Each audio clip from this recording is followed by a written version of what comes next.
भीव नकोस, मी तुझ्या पाठीशी आहे. हम गया नाही, जिंदा आहे.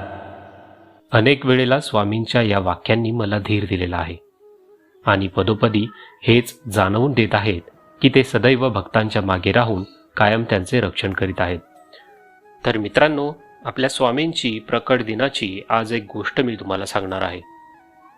इसवी सन 1457च्या सुमारास श्री नृसिंह स्वामी सरस्वती महाराज यांनी गाणगापुरास निर्गुण पादुका स्थापन केल्या व त्यानंतर शैल यात्रेचे साधून ते कर्दळी वनात अदृश्य झाले.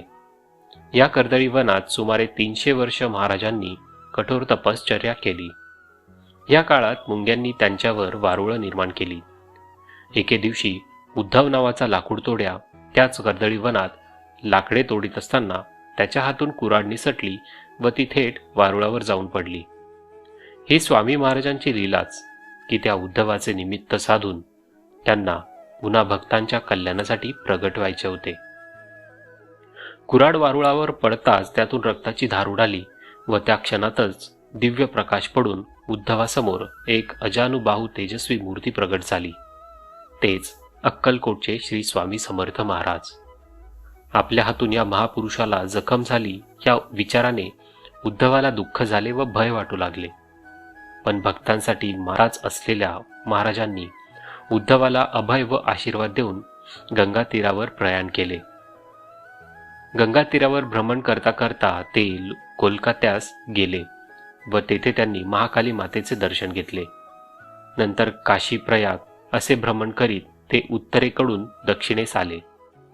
श्री क्षेत्र त्र्यंबकेश्वर येथे त्यांनी शेगावचे श्री गजानन महाराज व शिर्डीचे श्री साई महाराज यांना दीक्षा दिली. त्यानंतर स्वामी पंढरपूर, मोहोळ असे भ्रमण करीत सोलापुरास आले.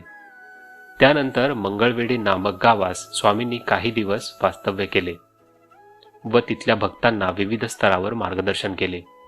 भेटेल त्याला आपल्या लीलेने आगळ्या वेगळ्या पद्धतीने दुःखमुक्त करून कार्यरत केले.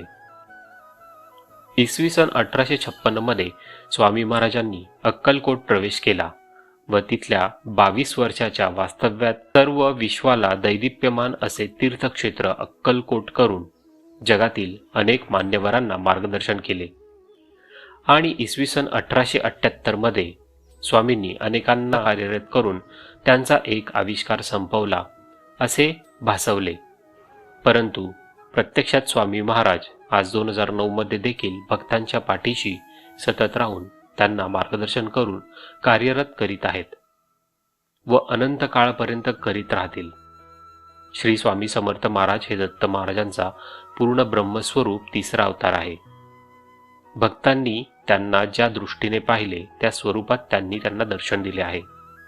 कुणाला श्री विठू माऊलीच्या रूपात, तर कुणाला श्री भगवान विष्णूंच्या रूपात, तर कुणाला भगवती देवीच्या रूपात महाराजांनी भक्तांच्या कल्याणासाठी अनेक लीला दाखवल्या आहेत.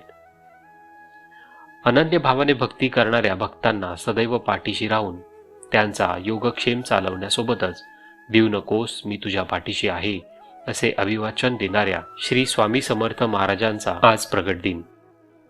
पुढील सर्व आयुष्य त्यांच्या चरणी कार्यरत होत आयुष्याचे कल्याण व्हावे हीच आजच्या मंगलदिनी स्वामी चरणी प्रार्थना. तर आता जाणून घेऊया आपण बाल स्वरूपातील प्रकट दिनाची स्वामींची कथा. शेकडो वर्षापूर्वी पंजाब प्रांतात हस्तिनापूरपासून 12 कोस छेलीखेडा नावाचं एक गाव होतं. त्या ठिकाणी विजयसिंग नावाचा एक लहान मुलगा आपल्या भाऊ आणि भाऊजाईसह राहायचा. तो मुलगा कोणाही बरोबर मिसळायचा नाही. तर तिथून थोड्याशा अंतरावर असणाऱ्या साधारण पडक्या अशा जागेत एक खूप मोठा वटवृक्ष होता. त्यात एक छोटीशी देवळी होती आणि त्यात एक छोटी गणपतीची मूर्ती होती. विजयसिंग खिशात खूप गोट्या भरून तिथे जायचा आणि त्या गणपतीबरोबर खेळायचा. तो मुलगा गणपतीला आपला मित्र मानून त्याचाही डाव स्वतःवरच घेऊन खेळायचा. काही दिवसानंतर त्या परमात्म्याला आपला आविष्कार दाखवण्याची गरज वाटू लागली आणि त्याने विजयसिंगला निमित्त बनवून आपला आविष्कार दाखवला. तो दिवस होता चैत्र मास शुद्ध तृतीया. विजयसिंग नेहमीप्रमाणे या दिवशी सुद्धा तिथे गेला. गणपती बरोबर खेळू लागला. मात्र अचानक त्याच्या मनात आले की रोज आपणच खेळतोय, आज यानंही खेळायला हवं. स्वतःजवळच्या सर्व गोट्या त्या मूर्तीसमोर टाकून तो म्हणाला, बाप्पा, रोज मीच तुझा डाव खेळतोय, पण आज नाही. आज तूच खेळायचं. हे शब्द विजयसिंगच्या तोंडातून निघताच धरणी कंपित होऊ लागली. सर्वत्र ढग जमवून अंधार होऊ लागला. वारे वेगाने वाहू लागले. कुणाला काहीच कळत नव्हते. ती अद्भुत शक्ती आज प्रकटणार होती आणि तिच्याच आगमनाची ही सूचना होती. ज्या ठिकाणी गणेश मूर्ती होती त्या ठिकाणी धरणी दुभांगून एक 8 वर्षाची अतिशय तेजस्वी एक बालमूर्ती प्रकटली.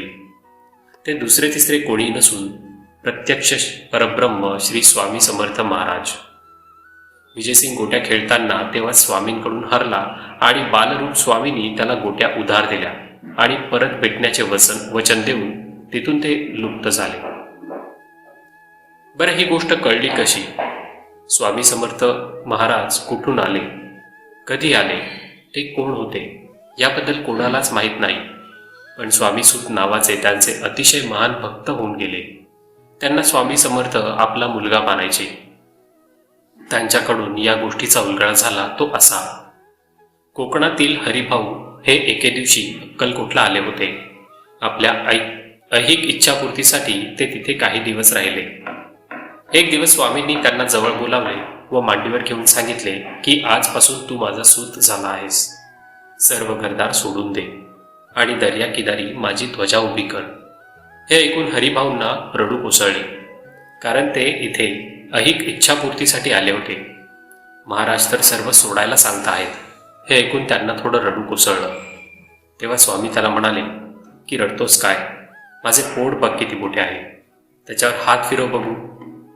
ज्यावेळी हरिभाऊने तसे केले त्यांना ध्यान लागले आणि त्यामध्ये आपले पूर्वीचे जन्म आठवू लागले. त्यापैकी हा एक जन्म दुसरा तिसरा कोणाचा नसून विजयसिंगचा होता. तेव्हापासून हरिभाऊ हे स्वामी सूत म्हणून परिचित झाले. त्यांनीच पुढे स्वामींच्या बालप्रकट दिनाची कथा सांगितली.